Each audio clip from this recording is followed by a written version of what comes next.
What does it feel to know that you were so wrong on ribeyes or fillets? Oh man, the polls were in, and I got absolutely dismantled.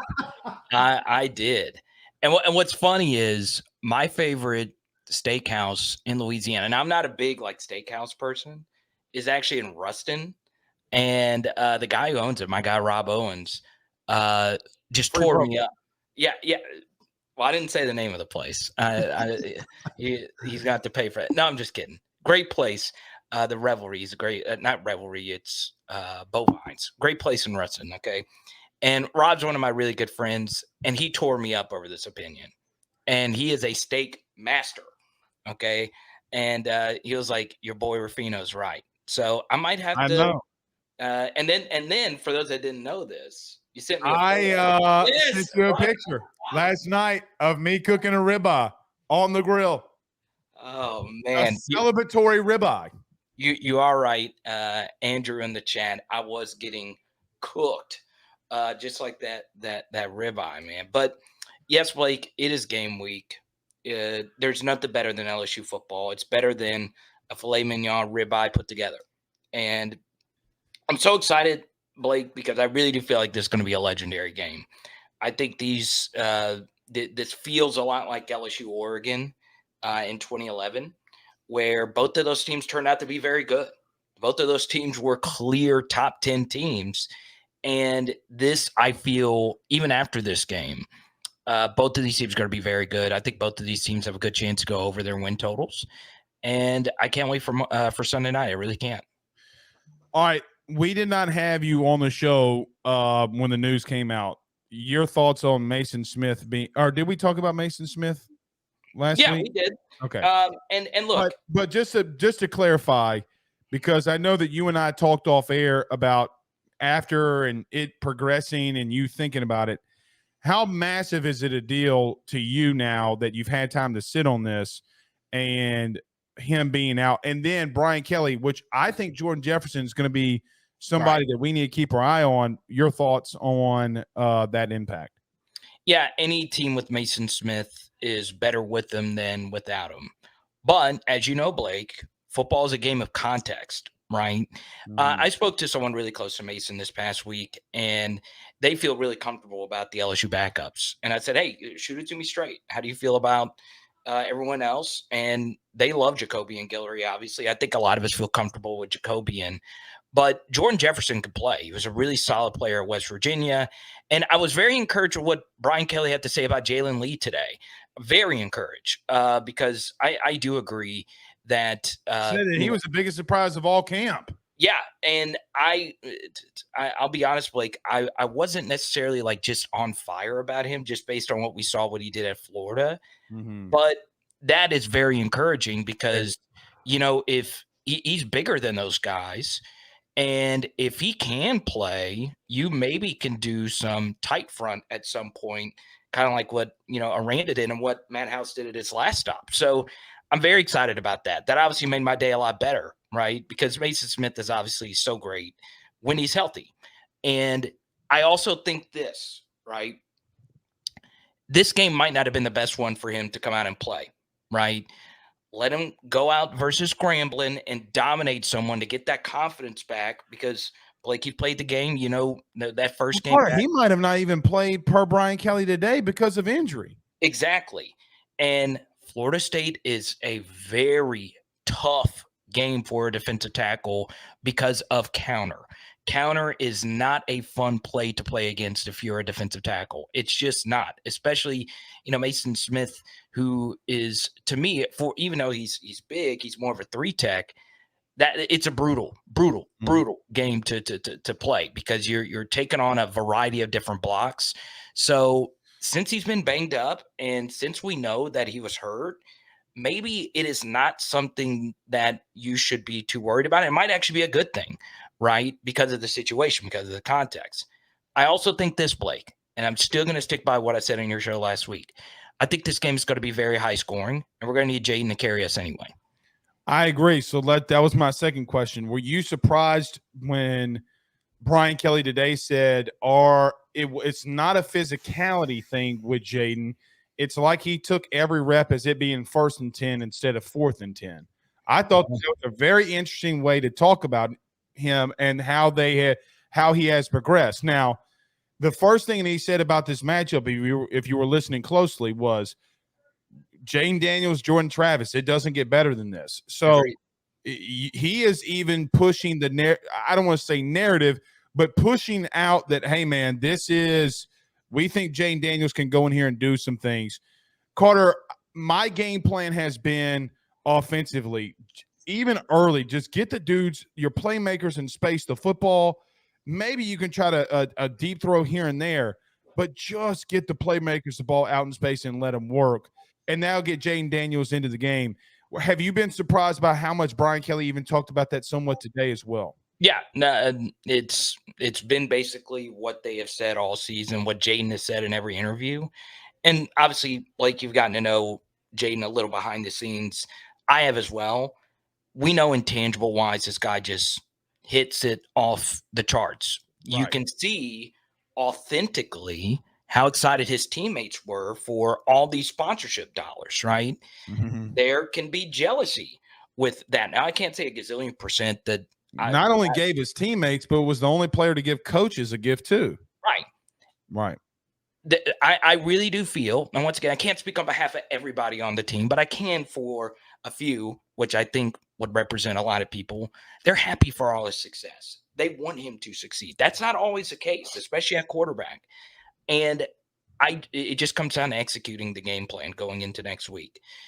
I do think, obviously, Blake, if you're able to run the football some and get Florida State out of a too high shell, that's when you could start hitting some explosives. And that's where Will Campbell with the new number 7 and the rest of that offensive line, if they can move some people around, watch out. Let's get this inside zone going. And let's establish our will, because I do think LSU's offensive line will be able to move them. I do think a big issue last year, Blake, we could not move their defensive tackles. They just tore at all. Yeah, I mean, it was really bad. But also, LSU Fabian Lovett ate Garrett Dellinger's lunch, brother. I mean, Dellinger was a ribeye in this situation. Mm-hmm. And that also caused the snaps to be very erratic. So, you got the middle of the offensive line situated, right? Mm-hmm. Maybe Lunsford plays a little bit more, maybe not. We'll see what happens there. I just think that this offense is just so better suited for what Florida State is going to do defensively. And it's not just because LSU didn't have the right guys last year. It has more to do with me believing the LSU offense is going to be better. Now, you do need to go out there and execute it. And one little wrinkle I think you might see a little bit more of, Blake, going into this game. This is just what's that? Hoss Juke. Hoss Juke. No, that's definitely. It's a joke. It's a joke. No. Hey, I'll talk Hoss Juke every day. That's one of my favorite. Continue. But I do think you will see Malik in the slot some in this game. Oh, no doubt. And I love Malik in the slot. You're going to see a lot of Kyron Lacey too in there and hitting dudes.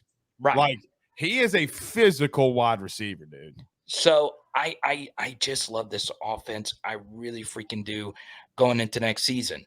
Now, the other side of it, and it's just for this game, LSU's not going to play a whole lot of offenses. Well, they're not going to play any as good as Florida State's.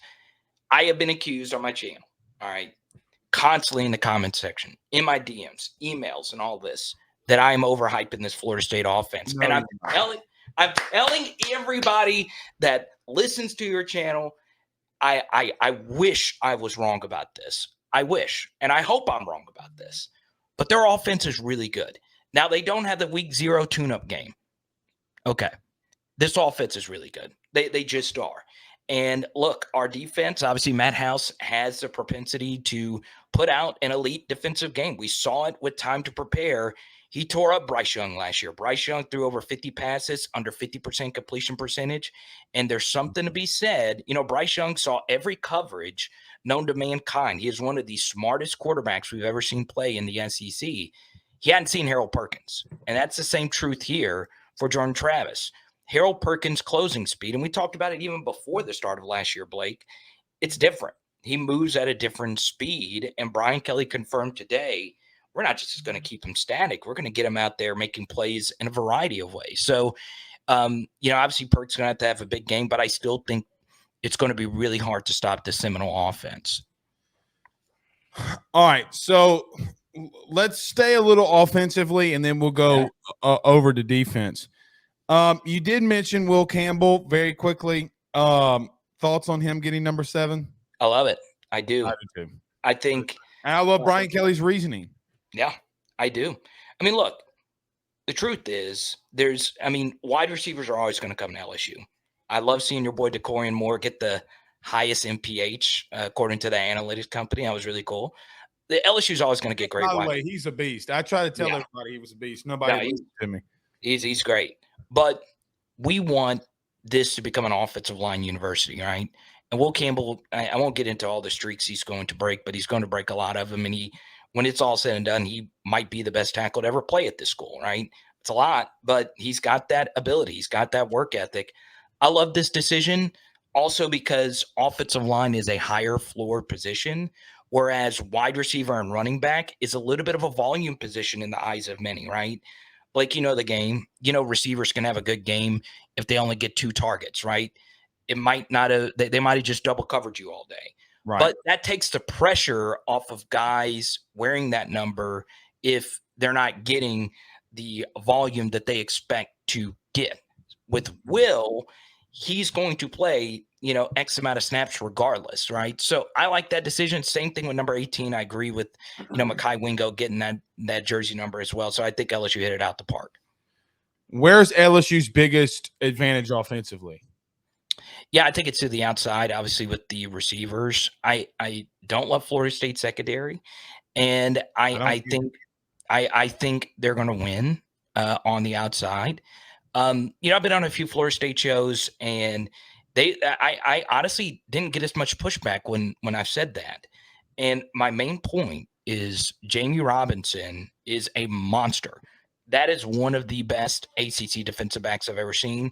He is no longer in that secondary at safety. So they're kind of like LSU in that, that they're worried about their secondary as well, but they can see them having a good game. I still feel the same way, vice versa about the LSU secondary. So we'll see what happens. That's why I picked Mason Taylor to be my, outside of Jayden Daniels, I think Mason Taylor's going to go off because I don't think they have linebackers that can run with him, and I don't think they have the safeties experienced enough when he goes up there and is physical with him, and he's 255 pounds, and he's just going to bulldoze you, man. I do think that if there is a player offensively, look, we're going to talk about Malik. We're going to talk about Brian Thomas. We're going to talk about the running backs. We're going to talk about Jayden Daniels and everybody. We're going to talk, when's Aaron Anderson going to rotate in? I am telling you, I think there's going to be a concerted effort to get number 86 to football out in space. They did it in both scrimmages. I think they're going to do it here because he's been unstoppable. We'll see. Yeah. Where's LSU's biggest? Before I get to that, were you surprised as I was on what Brian Kelly said about Sage Ryan today, that we're still going to move him all around the place? When's the last time you've seen boundary corners moving all over the place? It's rare. But, okay. Who's the last guy that you remember that had high success doing that? Dante Jackson, obviously, he got moved around a lot. Jalen Mills, the same thing. But those guys were a different caliber of player up to that point in their career. We have not seen Sage play at a high level. But, okay, there have been some defensive players at LSU recently that nobody thought was really all that good, and they took an elite step forward in year 3, right? We saw that with Cordell Flott recently. We saw that with Damon Clark recently, and sometimes it just takes time, right? And, Blake, you were doing YouTube at the time. Those guys got demolished based on how they performed in year 2 of their career. Demolished. There was people saying, I don't want them in the program anymore. Yeah, and people were not high on Damon Clark. Yeah, they and now isn't he starting with the Cowboys? Isn't he starting? I couldn't tell you. Guys, is Damon Clark starting with the Cowboys? Yeah, somebody please tell me, because look, this guy was given number 18 and he had to step forward. Now, obviously, Sage is not those guys, But look, there's something to be said about being motivated and everyone telling you you're living under expectations. You're a 337 guy. You're South Louisiana through and through. You had all this hype. You're a 5-star, all that stuff. Maybe Sage says, look, I'm going to show you guys. I'm going to go out there and play really well. He did in the Florida State game last year, Blake, have a huge stop on 4th down versus Micah Pittman in the end zone. And that was a huge play in that game. So hopefully Sage brings some of those good vibes no matter where they play him, because they could really use a spectacular 5-star performance from him. Did you listen to Mike Norvell today? I didn't. I caught a few things, but not too Justin much. Hill is starting in the slot. Okay. That's really interesting, but he's not your typical freshman. He's like a 21-year-old freshman. Number 2, Keon Coleman returning punts. That's crazy. That's crazy. I think he's gonna fumble one of them. I hope so. Me too. How ironic would it be if he fumbled one? That would be. Oh God, poetic. It would be poetic. But yeah, it was interesting. I saw Ja'Kai Douglas, ironically, out. Yeah. And he's Mason Smith's really good buddy, apparently, and he's out. So, yeah, obviously that was very interesting. And look, Blake, I have a lot of people from Carr that are fans of PHL. And I know you have the same on your channel. They love them some Destin Hill. They love him. And this, you talk about poetic. You can have the Destin Hill Aaron Anderson game. It could be that. There's so many different storylines here because both those guys were, New Orleans legends, the way people talk about them. And a lot of people that didn't go to those games, me included, we haven't seen them play at the college Power 5 level yet. So could be a big game for either one of those guys. John Sibley Butler sends a $20 super chat and says, okay, fellas, what are your predictions for the FSU game? Let me do this, Carter. Let me ask you, let me get a couple more things in, but we're going to get back to John Butler's question here. He says, besides their quarterback, what are their strengths of we'll get to that last. Yeah. Carter, what's LSU's biggest strength defensively against Florida State? Now, before you say that, they're going to have to be disciplined. Yeah. If LSU's not disciplined, they're going to get their asses beat. Yeah. The teams that are not disciplined against Norvell get their asses beat. That's just the truth. I think LSU will be disciplined under Brian Kelly and will be able to do those things. But does LSU have the advantage defensively? All right. So one thing, I actually went back and watched the Florida State game, and then I went back and watched the Georgia game because Georgia is also a team that was very good at counter. Right. And you can see it. It's a film study, Power LSU. You can watch it for yourself, and you can see that the Trey Benson, the Florida State running back, is a thumbnail. And what was interesting, Blake, was LSU played counter very well last year, and that's Florida State's bread and butter. They base everything off of that play, and LSU did a really good job of that. And one guy versus Georgia who made a pretty amazing play versus counter was Jacobian Guillory. I was very shocked by that. He made a really nice tackle in the third quarter of that game, going up against Cedric Van Pran and a 5-star in Amarius Mims, who's going to be a first-round pick. He made a really, really tough play in that game. So, honestly, I think even with Mason Smith being out, this Florida State offensive line isn't the absolute biggest. I do love their offensive line coach, Alex Atkins. I think he's very talented. I think he'll be a head coach one day. But I think this LSU defensive line is going to be very motivated, right? Because all they're hearing right now is, well, Mason Smith, he's out. Might as well not even show up. And the LSU defensive line is like, yeah, look, you see what we did last year with that, and we're going to do the same thing this year. So, I think LSU's front with Perk and Omar behind those guys and a mixture of Greg Penn, I think they're going to hold up against the run. I hope so. It's just on the back end, right? Here's the thing. I just want everyone to just go back, watch all the plays from the Florida State offense. There really wasn't just an awfully thrown ball by Jordan Travis all game. He was just so pinpoint in that game. And if I was Matt House, the one thing I don't want to do is the same thing that happened last year, which was those gimme third downs, those wide open third downs. There was 4 in that game that I counted where it was just pitch and catch, or it was a guy wide open. So you've got to get to the point where we're not giving them just gimmies, right? So I think that's going to be very key for LSU on that side of the football. And Sibley is a really good friend of mine, by the way. Love him. Thanks for supporting not only me, but my good friend here, Blake. I got 4 syllables for you. What's that? Harold Perkins. Yeah. And it's ironic because he wears number 4. There you go. And look, this is a that was kind of cool, huh? Harold Perkins. Right. He's going to be motivated, man. This is a guy who was not played in this game last year. And played on special teams. Remember the penalty he got on special teams? I vaguely do. Remember he punched the dude. I got to go back and look at this. Yeah, he punched old boy. He hit him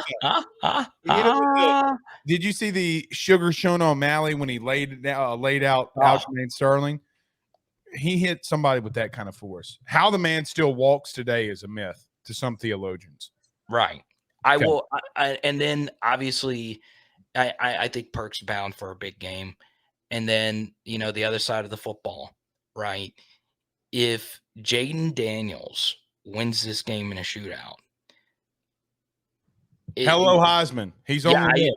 I think he immediately becomes a Heisman favorite because I think there will be some voter fatigue with Caleb Williams, no matter how this actually plays out. I don't think voters want to give Caleb a back-to-back at all.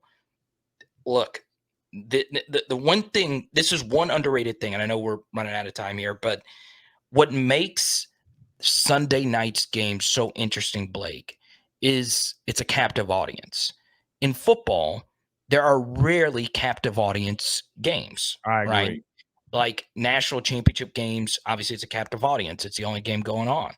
In the NFL, you got Thursday night football and all that stuff, but there's other football games going on. There's nothing else going on Sunday night, right? And I think people forget about that because, last year's game, LeBron was tweeting out about the game. Everybody was watching the game, right? And LeBron might have not ever watched another LSU game that whole year. The likelihood is very likely. And ironically, he was at November 5th, 2011. He was at that game in Tuscaloosa with D. Wade, ironically. But the truth is, it's kind of like the LSU. Why Bama lost. Yeah, right. So look at this. It's kind of like the LSU Iowa women's basketball game. There was nothing else on TV, right? This is a captive audience game. So this game is going to have so many eyeballs just glued to this. And I think they're going to be in for a treat. And I'm really excited about that. All right. You gotta score. We gone through strengths and weaknesses. You got a score prediction? I mean, it's so hard to pick against my favorite team, right? Did I talk you off the ledge? I will say this. I do think this is going to be an extremely high scoring game. I know that there is, if you are someone that wants to just go hammer the over, there is a fear because, the game's going to be shortened by 4 or 5 plays by estimation. Yeah. I still think this game is going to end 31-28, 35-31, something like that. Because I think with these two quarterbacks and these sets of receivers, it's just going to be so tough to stop them. I do think so. Now, it's harder for offenses in the very first game to be guns a-blazing. It just is. So you could get some offenses that just aren't good and they're rusty just in the first game, and these offenses turn out to be great. That could happen. But Blake, I just think that's what it's going to be. And yeah, it should be a fun one.